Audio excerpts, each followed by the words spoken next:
Hey YouTube, it's a beautiful day. I got a nice 7 mile run in. I went and had a nice bath and then went and got some barbecue. So I feel like I'm well prepared to tackle today's next project on the Suzuki Samurai. So today we're going to talk about tires. Tires are one of the most commonly modified things on these vehicles, and I think it goes back to our younger days, at least for me. Growing up, one of the toys that you could get was a stomper, and they usually had the big old tires on little small four-wheel drives, and they just went everywhere. They were tenacious and rugged, and they would flip over, and it was a lot of fun. And I think that from a functionality standpoint, people like to have ground clearance, and so that's what we're kind of shooting for when we put tires on that, because it's one of the easiest ways to get some lift. Unfortunately, it kind of kills the power a little bit, and then you've got to go down that rabbit hole of increasing power, which breaks things, and increasing the strongness of things, which means you need more power and everything else. So my idea today is I've got tires and they're rubbing, and they're rubbing at the extreme turning ends. Now these are the original 6-inch wheel, I believe, wide that came on this thing, and then the tires are 950s, and so they're right on the edge of being probably too skinny for what we're doing here. And so I'm thinking about getting some new tires. The offset is what I need to know. How much offset, which is kind of the where the tire sits on the plane of where the lug nuts are. It moves in or out based on how the wheel is built, and you can measure that, I believe, by just taking something across the back and then measuring, like a straight edge, and then measuring into where the surface is, where the lug nuts are. And what I think I need is I need this tire to come out, so that would mean that I would have more of a dish on the back of the no less of a dish on the back of the tire. It's confusing, and that's why I want to be able to figure this out.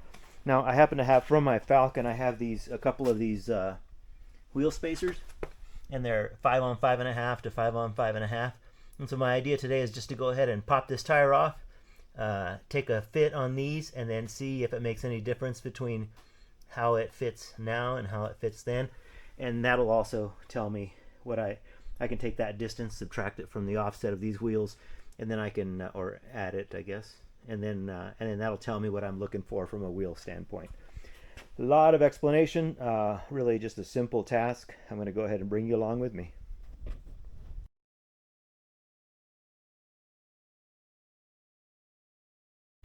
Well, that's sad. Um, One of the things I've encountered in the past on these Suzukis when fitting wheels and tires is that this hub is bigger than a standard hub, and so I cannot try these spacers on here as a result.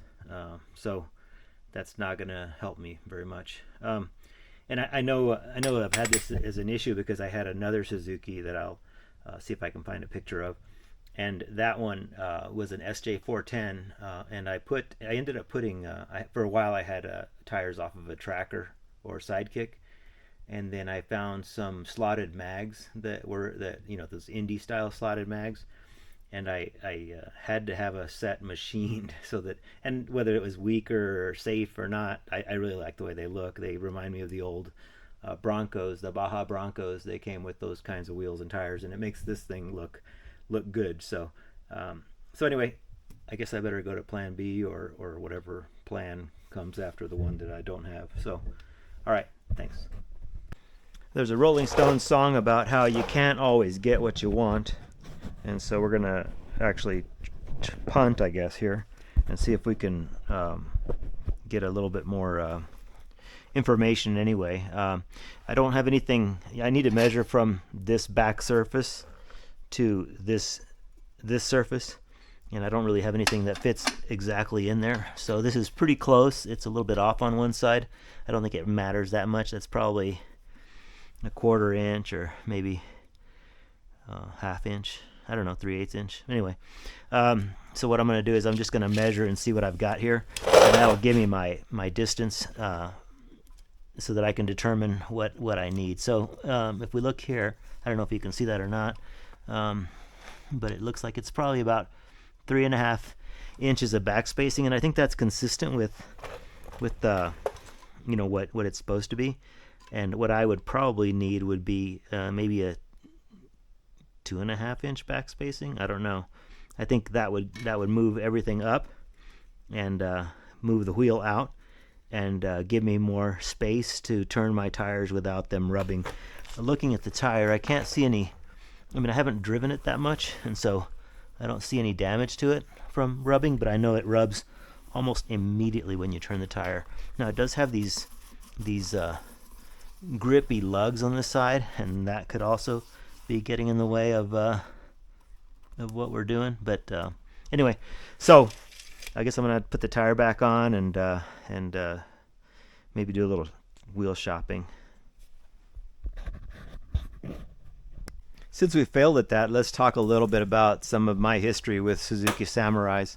I've owned probably, I'm going to say maybe 4 or 5, and I'm not really sure. I had one that was completely bone stock, and it was a fine car. It drove good, and I'll post a picture on here of it. But I ended up selling it on eBay several years ago, and then I enjoyed it. I had a lot of carburetor problems with it because that's one of the issues with the factory stock carburetor is they sometimes can sit and they get some accumulation, and there's so much stuff that's telling the carburetor what to do for emissions purposes that it makes it on an older vehicle it becomes a liability. And so that's why a lot of people choose to put different carburetors on it. This one in this case is a 3K carburetor.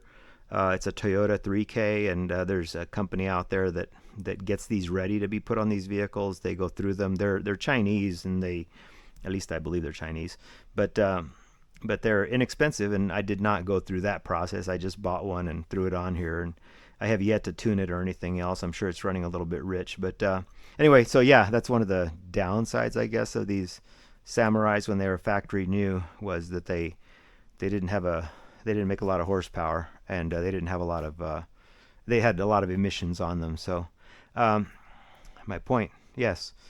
So yeah, I had that. I sold it. I ended up buying 2 for 1. I bought an SJ410, which I'll throw a picture up of here, and then I bought another one that came with it that was a Suzuki that was fully modified, kind of lifted, great looking car, camo paint, and I think I paid $1,200 for the 2 of them.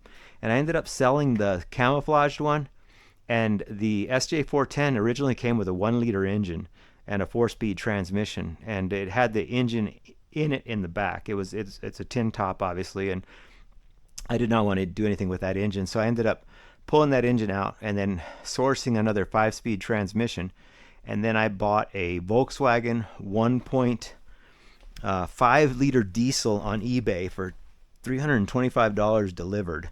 And it was, I expected it to be gutless, and just it's the smallest, earliest diesel you could get, and I put it in there with using the Acme adapter kit, and it was a great car. It actually would go 70 miles an hour. It had a lot of torque.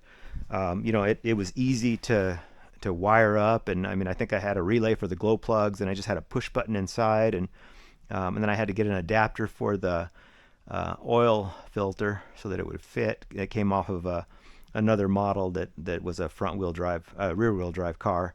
But anyway, there's some little stuff you got to do, but it was not a big deal. And so those 2 I had, and I enjoyed that tin top for a while. And then I have a friend who we may get to see later on. I'm planning to kind of go out to his property and look at some of his junk. But he would always help me find cars, but he was envious of that Suzuki, and he wanted it, and he caught me at a weak time, and I sold it to him. And so that car went away and never to be seen again, but that's okay. I mean, it actually looked like this because it didn't have the fenders and all that stuff. It was I think it was Spanish SJ410. But anyway, and the other thing that's different about them is the lifts and all that stuff is a lot different because they have a different spacing between the leaf springs. So the leaf springs sit, I think, farther inboard, and so it makes it where you can't just buy off the shelf Suzuki Samurai stuff for them. So those are some of the Suzukis that I've owned, and I'm and before that I had owned and driven some Sprints, Chevy Sprints, which were really Suzukis that came with that 1-liter 3-cylinder engine. And one of the things to think about is through all that time we had several of those Sprints. I think maybe it turned into the Metro. but they were always tough engines. They always lasted. I never blew one up. I mean, this one sounds not great. I think it's on its last legs, or maybe it's on its last 100,000 miles. I don't know, but they're tough. And I think the 3 liters, one of the things that they would do is they would, after some miles, they would get piston slapped. So when you fired them up, they would kind of rattle a little bit. But it was, then the expansion of the parts would take up the tolerances, and then it would be quiet and it would be fine, and you could drive it that way for pretty much ever. So and then these little 1.3s, I mean, they're fine. They're durable. They're tough. I don't think I've ever had one that was a big leaker, so they don't lose a lot of liquids, and that's a testament, to the way that they were designed, engineered, and built.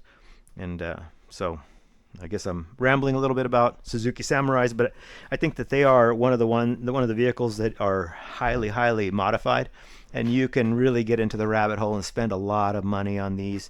I've been looking at this front bumper, and it's just obnoxious to look at without a good front bumper. There are front bumpers out there that look good, but all they do is they attach to the standard points for a front bumper.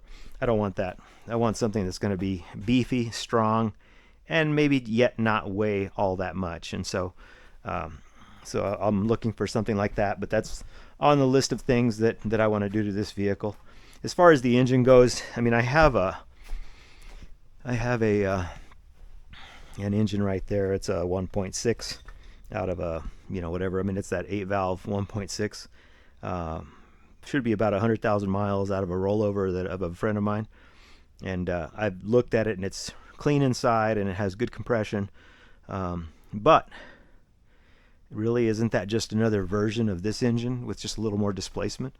And then I'm going to have to put an electric fuel pump on it and do some other stuff to make it work, some different motor mounts. So I'm in the back of my head thinking about a TDI swap. It'll be my second one ever. But I really enjoyed the way that my Samurai that I had worked with that TDI in it. And, it's kind of expensive to think about sourcing one and then buying the kit and then getting it in here and doing everything needed. But at the same time, I feel like I'm building what I want. I feel like that this is not something, and actually my mom would kill me. She loves this thing, so she would kill me if I sold it. But at the same time, this is something I can keep. It takes nothing to keep it running. It is fun to drive, or it's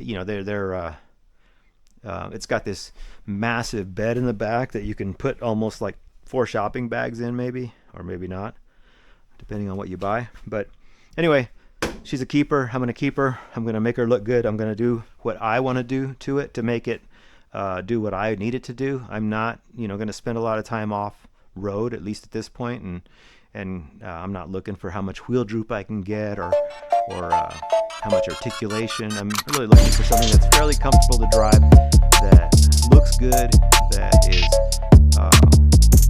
keeps up with highway speeds, and gets good gas mileage, and has some torque, and I can use it to pull things around or move things or whatever. So, okay. So thank you for listening to me and my failed attempt to check my wheel back spacing, and I will let you know if I find some wheels. In the meantime, I'm still working on that electrical short problem that I had. I've got some ideas. I just need to do that work. Except today, we're supposed to get a storm in tomorrow, and I've got to go cut some more wood, and literally cut the trees into pieces and haul them up to the house, and cut them into logs and split them and stack them, and just make sure that it gets still warm. That's our primary source of heat. All right. Thank you guys. I appreciate you watching. If you want to see more, feel free to subscribe. I would love to also have you comment if you think I'm doing something wrong, or if you know of some wheels that I could get that would fit on this thing and work well. All right. Thanks again.